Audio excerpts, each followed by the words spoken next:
শক্তিমত্তার বিচারে নেদারল্যান্ডের চেয়ে অনেকটাই এগিয়ে বাংলাদেশ। সিরিজের প্রথম ম্যাচে মাঠের পারফরমেন্সে সেটারই ছাপ দেখা গেল। ব্যাটিং বোলিং দুই বিভাগেই দাপট দেখিয়ে 8 উইকেটের বড় জয় পেয়েছে টাইগাররা। এই জয়ে সিরিজে 1-0-তে এগিয়ে গেল লিটন দাসের দল। সিলেটের টসে হেরে আগে ব্যাট করতে নেমে নির্ধারিত 20 ওভারে 8 উইকেট হারিয়ে 136 রান করে নেদারল্যান্ড। দলের হয়ে সর্বোচ্চ 26 রান করেন তেজা। বাংলাদেশের হয়ে 28 রানে 4 উইকেট শিকার করে সেরা বোলার হন এদিন তাসকিন আহমেদ। এভাবে খেলতে নেমে 13 ওভার 3 বলে 8 উইকেট হারিয়ে জয়ের বন্দরে পৌঁছে যায় বাংলাদেশ। দলের হয়ে 50 করেন এদিন লিটন কুমার দাস। 137 রানের লক্ষ্যে তারাই দুর্দান্ত শুরু করে বাংলাদেশ। ইনিংসের প্রথম 3 বলে 3টি সীমানা ছাড়া করেন পারভেজ হোসেন ইমন।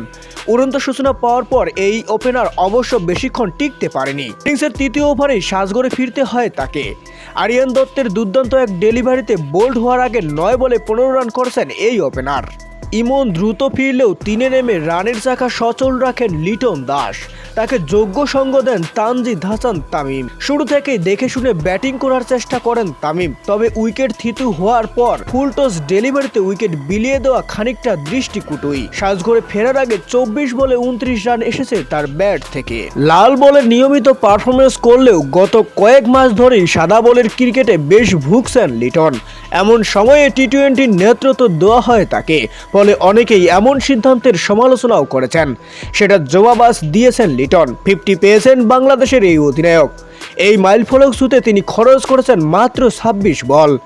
শেষ পর্যন্ত অপরাজিত 54 রান করেছেন লিটন। আর 4-এ নেমে 19 রানে অপরাজিত 36 রান করেছেন সাইফ হাসান। তাতে 39 বল হাতে রেখেই জয় নিশ্চিত করেছে বাংলাদেশ।